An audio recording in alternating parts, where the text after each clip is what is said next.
It began as a routine evening in Surrey, the kind that never makes headlines. Manjit Panghali stepped out, expecting to return home like she always did. But she didn't. At first, it was brushed off as a delay, a missed call, a misunderstanding. But as hours passed, the silence grew heavier. What unsettled investigators wasn't just that she was missing, it was where the trail stopped and who noticed the absence last. This is the story of that seemingly ordinary day, that woman who should have returned, and the one person hell-bent on making sure she didn't. This is the story of Manjit Panghali.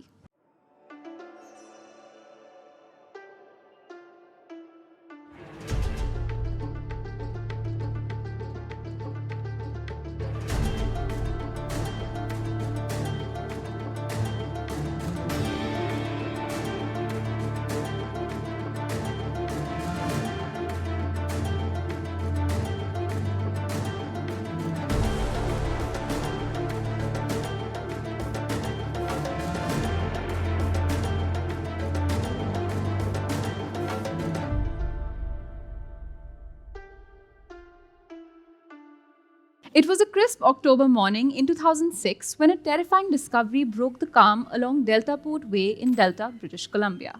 Amid the stones and sand of a secluded beach, a woman walking her dog noticed her dog pull the leash towards what looked like a piece of driftwood. But the closer she got, the less it looked like wood and more like something burnt. Maybe a garbage fire, she initially thought. As the person drew even closer, though, it became clear what was in front of her: the charred remains of a human body. The corpse was so badly burnt that identification from the body's face wasn't immediately possible, but details still stood out. It was a woman. The nail paint still faintly visible on her nails, and the rings on her fingers gave it away at first. But then the most heartbreaking realization: whoever this woman was, she was pregnant. Within hours, police had a hunch they might know who this was. Just 5 days earlier, 31-year-old Manjit Panghali, a local school teacher and a pregnant to-be mother, had been reported missing from her home in Surrey. And that day, Wednesday, October 18th, 2006, the day she went missing, had begun like any other in the Panghali household. Manjit went about her morning routine, getting her 3-year-old daughter Maya ready and dropping her off at preschool. In the evening, Manjit had scheduled a prenatal yoga class, a weekly ritual she had started to stay healthy and relaxed during her pregnancy. At around 6:30 p.m., Manjit left home for the yoga studio, which wasn't far away, during which she left their daughter with her husband, 34-year-old Mukhtiar Panghali, who had returned home from work and a quick stop at the pub with colleagues a short while earlier. Aishwarya, how old is the daughter? The daughter is 4 at this time. And she's pregnant again? She's pregnant a second time. And do we know the gender of the child? We don't. We not don't yet. know. So she left her daughter with her husband, 24-year-old Mukhtiar Panghali, who had returned home from work a while ago. As Manjit headed out the door in her exercise clothes, nothing seemed amiss. On her way to class, Manjit made several phone calls to the family's home landline, presumably to check in with her husband or daughter. Phone records would later show 4 calls from her phone to the home phone between 6:30 and 7 p.m., indicating she tried to reach Mukhtiar that evening. Despite Manjit making those calls, though, Mukhtiar would later claim they did not speak after she left the house. Manjit arrived at her yoga session and participated from 7 to 8:30 p.m. without any issues. Witnesses confirmed she was there and she left the class on time. Sometime after 8:30 p.m., like was normal, she headed back towards home. But that evening, she never made it. Manjit Kaur Panghali was not seen alive again after that night, other than by whoever saw her last. Her car, the one she left in, was missing, her phone was missing, and so was she. What happened in the hours after 8:30 p.m. would become the subject of intensive investigation and later courtroom debate. According to Mukhtiar Panghali's account to police, he was at home that evening with their daughter, waiting for Manjit. He said he put the little girl to bed around 9 p.m. and noticed that Manjit still hadn't returned from yoga. Perhaps she decided to visit her parents or a friend, he thought. Mukhtiar claimed he wasn't immediately alarmed. In fact, he told some family members that night that Manjit had, quote, gone away before and come back, so he assumed she'd walk in the door eventually. He said he stayed up until midnight, watching TV and grading papers from school, and then went to bed himself, alone. Not once during the night did he call Manjit's cell phone to check on her, nor did he notify anyone that she was missing. This would later strike investigators as odd behavior for a husband whose pregnant wife hadn't come home. Thursday, October 19th came and still no sign of Manjit.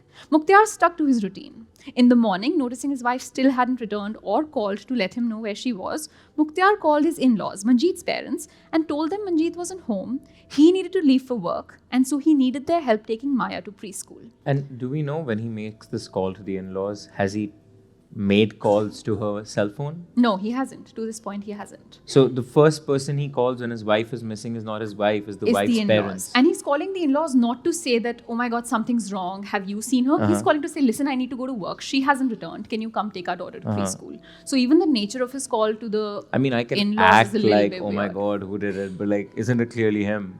I mean, we'll get into that. Okay. All right. Sure. So he says this to his in-laws. And when Manjeet's parents showed up at the couple's home to take Maya, they were justifiably concerned. Where was Manjeet? They asked Mukhtar. Why wasn't Mukhtar more concerned? They wondered. She'll show up, he said to them. He insisted that Manjeet had taken off before for a night and come back, so he was sure she was fine. So Mukhtar was the husband. Maybe he knew something that the parents didn't. That's what they said to themselves and left the house with Maya in tow. But there was a feeling in their stomach that made them feel like something wasn't quite right. And so by the time they went back home, they had reached out to all of Manjeet's closest friends and her sister Jasmine, asking if they knew where she was.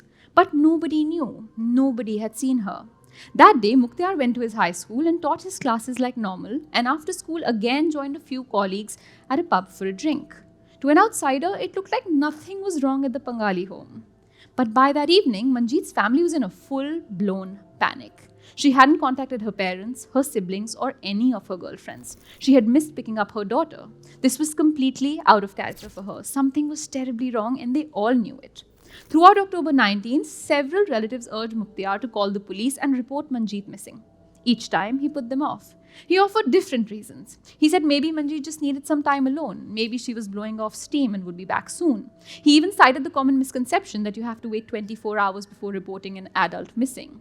Hour after agonizing hour passed. And finally, at around midnight on October 19th, turning into October 20th, a full 26 hours since Manjeet had vanished, Mukhtar dialed 911.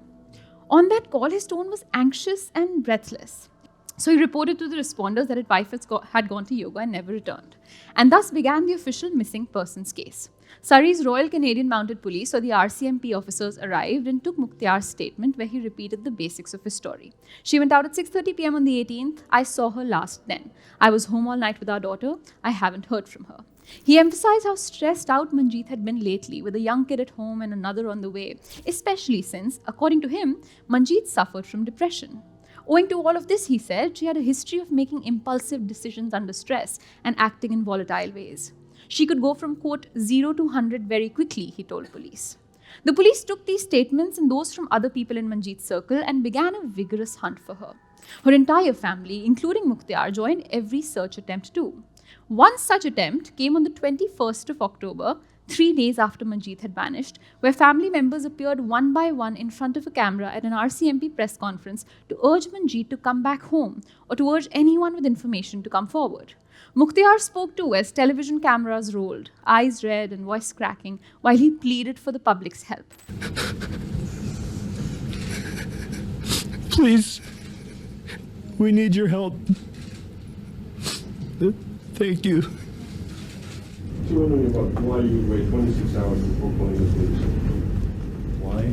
Yeah. We just wanted to make sure that, in fact, she was gone. Like that, we have nobody within our immediate family who has an answer for us. As soon as we had nobody within the family with an immediate answer to her whereabouts, we contacted the police immediately. The bottom line, you had no fights, no arguments, nothing that she'd leave because there had been an argument or anything like that. No. All that information is with the police. Now, regardless of what we all think, what you all just saw, was an emotional appeal that elicited deep sympathy from the community. Here was a family on the verge of collapsing. Here was a man who seemed to be on some level in anguish. But as sympathetic as Mukhtar appeared, questions like the ones all of you had were already swirling. For starters, purely probabilistically, approximately 35% of female homicides are committed by an intimate partner. So people are quick to look in that direction. But also, like you all said, at this press conference, people noticed Mukhtar's subtle change in demeanor the moment he's asked why he waited 26 hours to report his wife missing. He goes from crying to slightly defensive. People begin to think, wow, here is a man who can cry on cue. But when challenged, he shows a flicker of temper. Meanwhile, police were growing suspicious for other reasons. As they gathered information, inconsistencies emerged. For one, Mukhtiar's claim that he never spoke to Manjit after she left for yoga didn't align with the phone data. They knew she had called him, or at least the house, multiple times that evening. If he truly hadn't connected with her, why hadn't he mentioned these missed calls? And why had he missed 4 calls? Secondly, his casual reference to Manjit going away before and spending nights at hotels or friends' places sounded off to the people that knew her. They told police that yes, she had left the home to spend a night or two with a friend in the past because of fights with Mukhtiar, but never like this, never without her daughter, never without telling anyone. And this detail had made the police's ears perk up. What kind of fights had prompted her to leave the home for a stretch of days before?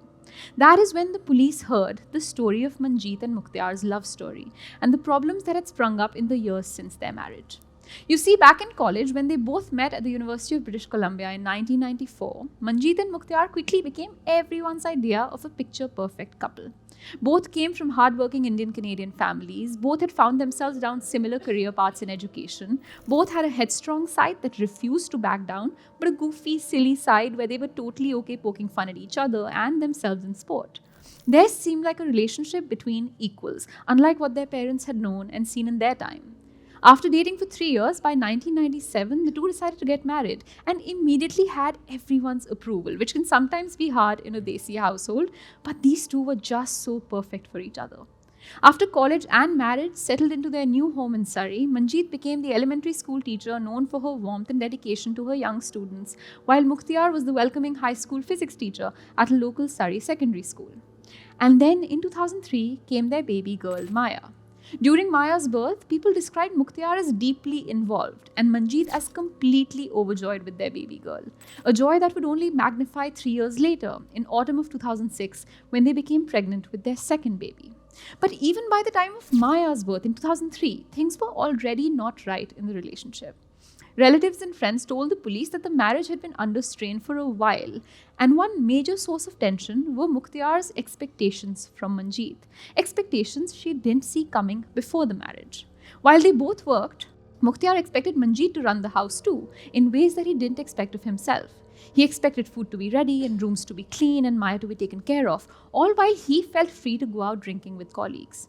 And drinking for Mukhtiar didn't mean a beer or two. When he drank, he returned home late and drunk, while Manjit sat exhausted from everything on her plate. But there was a second strain in their relationship, and that was Mukhtiar's younger brother, Sukhvinder. Somewhere in the time I between the could see two that babies, coming, yeah, okay. there's a lot of unexpected Sukhvinder strains. pops out of nowhere. I mean, okay. I'm going off of what you're telling me, so I'm like trying to make Yeah, so there are multiple strains, all Yeah. of which are feeding into Yeah. each other. You'll see. So somewhere in the time between the two babies, Mukhtiar's brother had lived with the couple in their home for an extended period of time. And let's just say he wasn't the best influence. He was younger with fewer responsibilities and he could go out more, he could drink more often than Mukhtiar should have. But he pulled Mukhtiar right into all of his plans, and over again, Mukhtiar got pulled in. To Manjit, this arrangement was just unacceptable, and she made it clear to her husband, either his brother stays or she stays. Mukhtiar chose Manjit and asked Sukhvinder to move out, but effectively having to kick his brother out because his wife said so irked him. The couple had barely reeled from the troubles caused by Sukhvinder when Mukhtiar began suggesting a new idea all the time, that his parents should move in with them and Maya.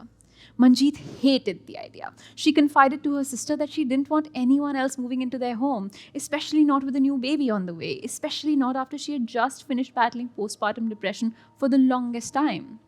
This disagreement over living arrangement escalated to the point that the couple even went to therapy to figure out their differences.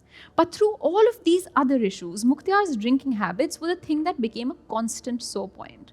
Her concern wasn't only about alcohol itself, but rooted in her own personal history. There was alcoholism and domestic violence in her extended family. But Mukhtiar tells police the fights weren't so one-sided. Because, and here's the bombshell for her whole family, he was pretty sure Manjit was having an affair with a high school friend of hers named Tony. Now, Mukhtiar claimed that Manjit and Tony had reconnected recently and had even gone out for dinner and walks together. He even alleged that during one argument about Tony, Manjit told him she had other people who could get her pregnant.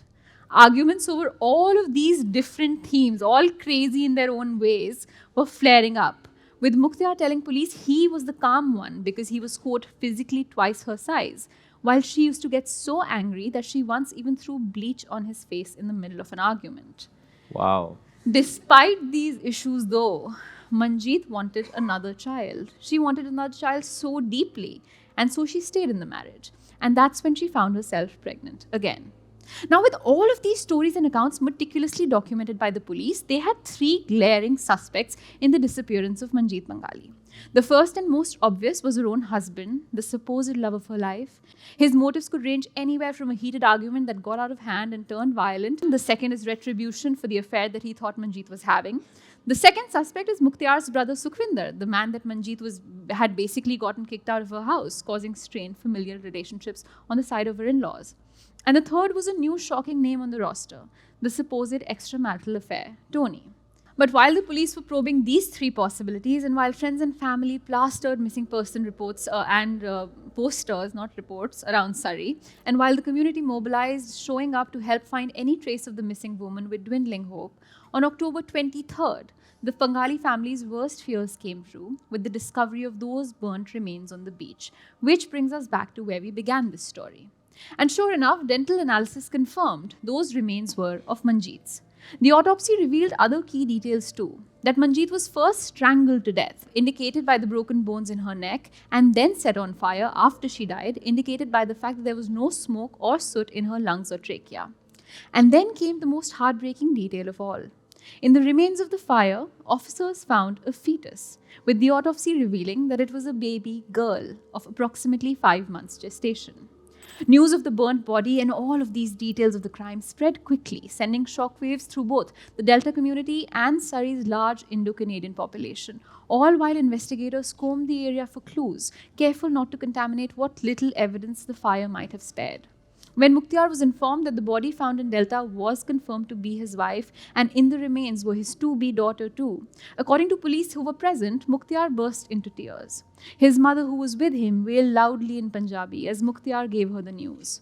Mukhtiar sobbed that he wanted to see Manjit's body, a request the officers gently denied, explaining that the remains were in a condition no family member should ever have to witness.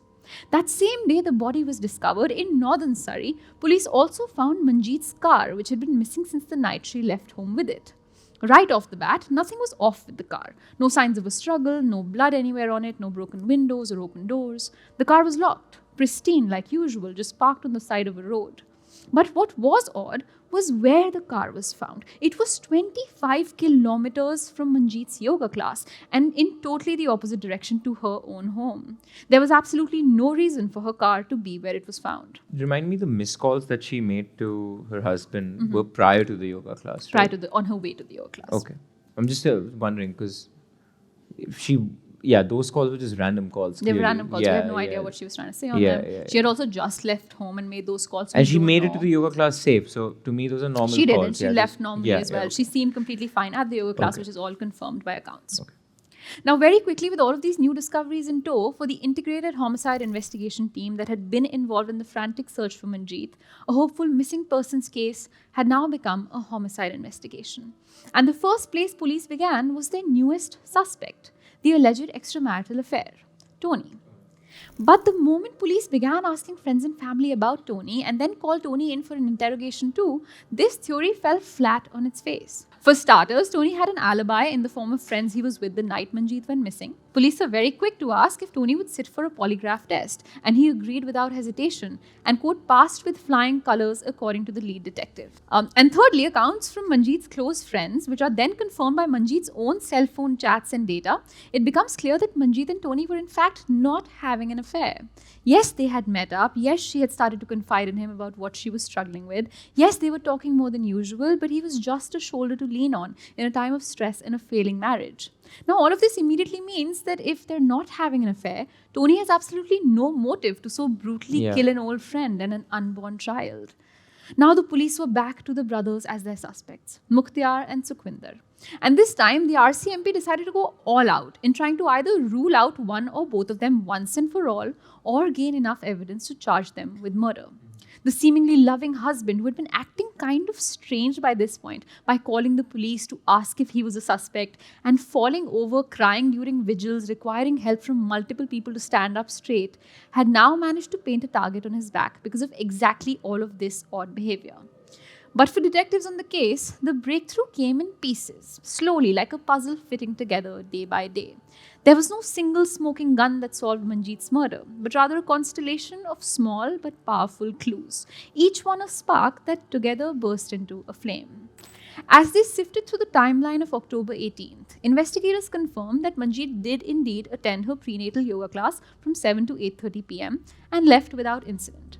That meant that whatever happened to her likely occurred after 8:30 p.m., somewhere between the yoga studio and her home. Now, it was in the geography of these two locations, the home and the yoga studio, that police found their first clue. You see, when police first spoke to Mukhtar and asked him where the yoga class was, he had told them the yoga class was in a studio in North Surrey, many kilometers away from the couple's home. It was also here in North Surrey, just blocks away from where Mukhtar said the class was, that Manjit's car was found. But when the police did their own research, they quickly realized Mukhtar actually misremembered where the class was and gave them the wrong yoga studio by mistake. This wasn't the one that Manjit had gone to that night, and this mistake was about to cost him. In reality, her class was much closer to home in South Surrey. So now the police wondered how the hell was Manjit's car found so close to the mistaken location that Mukhtar misremembered. Quote, "I'm a police officer and I don't buy coincidences." And this was too much of a coincidence, said the lead investigator. Now, with this clue playing on their mind, the investigators decided to have a second look at the car. And a clue that hadn't stood out before jumped right at them this time. You see, the moment investigators opened the driver's side door of the car, they realized they could just sit in that car and drive it with their 6 feet heights. Now, what I mean by that is none of them would have had to adjust the car seat back or lower its height. Oh, wow. It suddenly hit them. That's cool. The last person who drove this car absolutely couldn't have been Manjit, considering her 5 feet 5 inch height and petite build. The person who could have driven it was her 6 feet tall husband. Now, I mean, because yeah, you're right. Whenever you do drive, yeah. it's like. Oh, you're talking about like- me specifically? Alright, yeah, it's like. Do you right drive? there. Would you like to clarify this for the audience? I drive. In Mumbai, it's tough to drive. I drive. Continue, Who can Aishwarya. tell You were he's saying. lying? How many people the can tell space between this the man has steering never wheel and driven a seat you car in put his is very life? healthy. And what do you mean I've never driven a car? Of course I have. got his- What kind of fake lanchons are these on me? All right. Now, because of all of this, police also suspected that Manjit had made it home that night, contrary to Mukhtar's claims. They believed this because now they were fairly certain that he drove her car. And if Mukhtar committed this crime, he probably didn't run around managing 2 cars around the city while disposing of a body. So they think Manjit came home, the crime occurred, and Mukhtar took her body around in her own car before dropping it close to the mistaken location that he remembered. Now, believing that the crime happened closer to home, the police went on another kind of hunt, a hunt for CCTV footage. They began collecting and reviewing hundreds of hours of surveillance footage from traffic cameras, businesses, and any security systems along the routes that Manjit might have taken that night. This was painstaking work in 2006, before automated facial recognition or ubiquitous dash cams. They were looking for a needle in a haystack, a glimpse of Manjit's car, a sight of her, or anything unusual in the hours after her yoga class. For days, nothing noteworthy appeared. But then, a tape emerged. Surveillance video from a Chevron gas station convenience store near the Panghali's home. The timestamp on the black and white footage read approximately 12:55 a.m. on October 19th, 2006. 4.5 hours since the class is up. Yes, and I have this footage for you. It shows the gas station's mini-mart interior, mostly empty at that late hour. Through the grainy image, a figure walks in. It's a man wearing a bright orange shirt and a black turban. He headed to the counter and purchased 2 items before exiting. The investigators knew they had found their smoking gun as they watched this scene. That gas station was just a few minutes' drive from Mukhtar and Manjit's house. They showed the footage to Manjit's family and friends, and the response was immediate and unanimous. It was Mukhtar. But Mukhtar had never mentioned any late-night outing to a gas station. In fact, he'd told police he'd stayed home the whole night. This surveillance video was the crack in his alibi that investigators needed. Equally important were the items that Mukhtar bought. A lighter and a day-old newspaper. Might seem innocuous, but context is everything. Now, to detectives, from this footage, it looked like everything he was gathering was supplies to burn something. The newspaper could serve as kindling and the lighter to ignite. This gas station purchase fit perfectly with the theory that Mukhtar had killed Manjit at home and then needed to dispose of her body by fire. It was, in investigators' words, huge and a definitive game changer. He needed those items to start the fire, they said. But the video alone, while powerful, was not the only evidence catching Mukhtar in lies. A digital trail was also becoming clear in the form of Manjit's cell phone records, which became key. Police had discovered that someone had used Manjit's phone after the time that she was last seen, the phone that was missing. Technicians found that on October 19, 2006, the day after Manjit vanished, Mukhtar's phone records suddenly showed a different IMEI number, meaning Mukhtar had changed phones. When they checked who this IMEI number belonged to before Mukhtar, their most damning clue appeared. The phone he was now using was Manjit's missing phone. Detective Harsh Sidhu later explained the significance. This was the missing piece. He had to have gotten it from Manjit. This would have gotten him caught eventually. 100%. This was the nail in the coffin. Yep. Manjit came home that night and he was the only one who had the opportunity to kill her. Incredibly, Mukhtar Panghali even carried Manjit's phone with him to that police-led press conference and media interviews, keeping it in his pocket as he pleaded for help finding her. Insane. Piece by piece, all of these bits of evidence formed a damning mosaic. Mukhtar Panghali's story was unraveling, and by early 2007, Surrey's homicide detectives and the Crown prosecutors were convinced he had murdered his wife in cold blood, and they now had the evidence to arrest and charge him. On March 12, 2007, a team of police officers knocked on the door of Mukhtar Panghali's Surrey residence. It had been nearly 5 months since Manjit's murder, and in that time, Mukhtar had been living as a free man while still under the shadow of suspicion. But the investigators chose this day for a reason. March 12th was the day Manjit was due to give birth to their second child. Instead of celebrating a new life, Mukhtar was confronted with the life he had taken.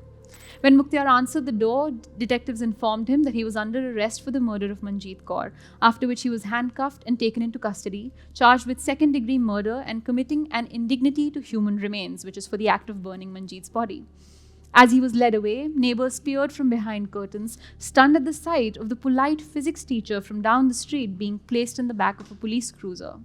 The community had been holding its breath for months, and now it seemed justice was finally on its way. In the media, Mukhtar's arrest made headlines across Canada. The case was compared to those like Lacey Patterson's murder, which all happened around the same time. The South Asian community in particular felt the sting. There had been a string of domestic violence cases in British Columbia's Indo-Canadian community, and many people were now soul-searching about how such evil could exist within them. At the center of all of this media attention, Mukhtar maintained his innocence. There was no guilty plea. Mukhtar was prepared to fight the charges in court, which meant that Manjit's family would have to endure a trial. But this case would take a few years to go to trial, delayed by legal maneuvering while Mukhtar sat in jail. And then, in November 2010, 4 years after Manjit's death, the murder trial of the Queen versus Mukhtar Panghali opened in the Supreme Court of British Columbia in New Westminster. By this point, Mukhtar was 38 years old. He appeared in court with a different look, his head and face shaved clean, no black turban and beard that he was known for. The trial was a judge-alone trial, meaning he had chosen to elect a single judge to decide his fate rather than a jury, and the judge was Justice Heather Holmes. The Crown's case, presented by prosecutor Dennis Murray, methodically laid out everything we've talked about so far, all of the events of October 18th, all of the cover-up that happened after. Mukhtar Panghali, fueled by jealousy and marital resentment, they said, strangled his wife when she returned home from her yoga class shortly after 8:30 that night. They talked about the CCTV footage, they talked about his switch in the press conference, they talked about the SIM card, they talked about everything that they had at hand and thought they made their case. Under cross-examination, experts acknowledged it absolutely had to be Mukhtar who used Manjit's phone. Even though there was some debate, this is 2006 and we've discussed this in other cases, that cell phone science isn't an exact science. Yeah. We've discussed this in cases where, cell tower data, how accurate is it? Is it pinging from the right location? That became a huge debate during trial here as well. But at the end, it came out with pretty much absolute certainty that phone record discrepancy we saw, it had to have been him using her phone. Yeah, and I mean, it's 1 out of 5 pillars of evidence. Exactly. Even if this doesn't matter. You bought a lighter in a day-old newspaper. Yep. With a credit card. Yep. It's all there. Another dramatic moment from the trial was when the court heard Mukhtiar's own words. The prosecution played the videotaped police interviews in which Mukhtiar talked about his wife's state of mind and their relationship troubles. Yeah. The judge and spectators watched Mukhtiar on screen, shedding tears, saying, "I loved her, I just wanted her back in our lives." All while he spun stories about Manjit's alleged emotional issues and told investigators she was the aggressor while he always stayed calm. He spoke of her supposed suicide attempts, of which, by the way, there is never any other proof outside of his word, and how stress and postpartum depression weighed on her. Observers in the court could sense the prosecution's angle here. Mukhtiar's interviews showed a man already laying a foundation for why his wife might disappear or die by her own hand. It was as if he had been crafting an alibi and character assassination from day one. Yeah, but that doesn't, the disappearance doesn't work. He needs, because it's not a self-immolation. Right. Clearly, there was the murder There is a occurred murder, prior to the right, it burning. doesn't So, work. yeah, that doesn't Maybe work. he hoped that her body wouldn't be found. Yeah, no, Like- I know. That's what Yeah. we hoped, but that didn't happen. It doesn't So, work anymore, after the body was found. Yeah. Now, the defense, led by attorney Jovin Narwal, faced an uphill battle with all of this evidence. Their strategy was to poke holes where possible and create reasonable doubt. They argued that no one saw Mukhtiar actually kill Manjit. There was no eyewitness, no confession, no forensic smoking gun like fingerprints on the murder weapon. They challenged the identification of Mukhtiar in the gas station video, suggesting that that description could fit many Sikh men in Surrey. Was it really unmistakably Mukhtiar? Or were the witnesses simply biased because they wanted it to be him? Justice Holmes considered this argument. In the end, Justice Holmes had to weigh the credibility of all of the evidence presented. And on February 4th, 2011, she delivered her verdict. The courtroom was packed with Manjit's family and friends, many wearing blue ribbons in her memory. Mukhtiar stood motionless as Justice Holmes announced her decision. Guilty of second-degree murder and guilty of interfering with a dead body. Immediately, emotion passed through the gallery, gasps and tears of relief. Some of Manjit's relatives clutched each other and cried silently. After 4 long years, justice had caught up with Mukhtiar. In her detailed reasons for the judgment, Justice Holmes left no doubt as to why she convicted him. She cited the quote considerable force that he had used against a smaller victim as evidence of intent to kill. She pointed to his lies to the police, particularly his failure to mention the late-night outing. She explicitly stated she had, quote, no doubt the man in the convenience store video was him. She found the Crown's theory of jealousy and anger entirely plausible and supported by the evidence, while the defense's alternative scenarios rang hollow. And then on March 17, 2011, about a month after the guilty verdict, the court reconvened for Mukhtiar's sentencing hearing. In Canada, second-degree murder carries an automatic life sentence, but the judge has discretion to set the period of parole ineligibility, anywhere from 10 years to 25 years. During this sentencing, both sides argued yet again. Prosecutors pushed for 20 years, while defense pushed for the minimum, which is 10 years. Family members delivered victim impact statements that left the courtroom in tears. They talked about the challenges of explaining to Manjit's young daughter what had happened to her mother, especially considering her own father had done it. Justice Holmes took all of this into account as well, and then delivered her statement. Mukhtiar Singh Panghali was sentenced to life in prison with no possibility of parole for 15 years, which is effectively like splitting the difference between the Crown's and the defense's position. In her sentencing remarks, Justice Holmes acknowledged that Mukhtiar was a first-time offender, meaning he had no history of violence or criminality, which was a mitigating factor to her and went into her decision. 15 years of parole ineligibility was the number she landed on, meaning Mukhtiar would be around 50 years old before he could even ask for parole. Next year. He's already out. He was out in 2022. So part of the time in prison is the time he's already spent during the course of the trial. So 2022 or 2023. So he he's has out already been out, yes. He had an early appeal which got dismissed. This is 2016. And then in October of 2023, the Parole Board of Canada granted him his full parole. He was known to be a quiet inmate, didn't really trouble people, fulfilled all of his requirements. And at 51 years old, he was deemed fit to re-enter society. The board's decision cited that he had taken counseling, he showed insight into his actions, and was assessed not present a person of risk to the public. I think what we leave the audience with, and it's something that we think about a lot, and it's worth thinking about this, it's a genuine question, I think, is you have to forgive people at some point. Or do you build a system where you don't, right? In that case, everybody after a certain level of crime should be in prison forever. But there's a reason we don't have a judicial system like that. So it hurts every time you hear a murderer is out. But 15 years is a lot of time. And I'll also add, he left with a lot of very strict conditions to his Yeah. being out and free. For example, if Mukhtar is to have a romantic partner, he is deemed as high risk to a romantic partner specifically. And so he used to inform his parole officer of any romantic Oh, wow. relationships. So him getting, for example, a marriage license in the future, probably not an easy Yeah. job as a high risk partner. And so today, nearly 2 decades later, Manjit Panghali's legacy still lives on in her grown daughter Maya, who's being raised with love and care and affection by her Masi Jasmine. She lives on in the students that she taught, who still remember her kindness, and in the cautionary tale that became of her story. She also lives on in her parents, who carry her flesh and blood with pride in them. In the hearts of those people, Manjit isn't just remembered as a murder victim, but as a beloved daughter, a sister, a teacher, a mother who should be here today, but whose ashes were instead scattered by her grieving family. Monsters, it turns out, don't always lurk in the shadows of the night. Sometimes they sleep right beside you. If you like what we do here at Desi Studios and absolutely love what we're wearing today, this is merch you can go buy all for yourself. You can buy this Desi Crime merch in our YouTube store on the link down below at Kadak Merch. Keep the engines at Desi Studios rolling so we can pay our videographer right behind the camera to make these amazing episodes just for you.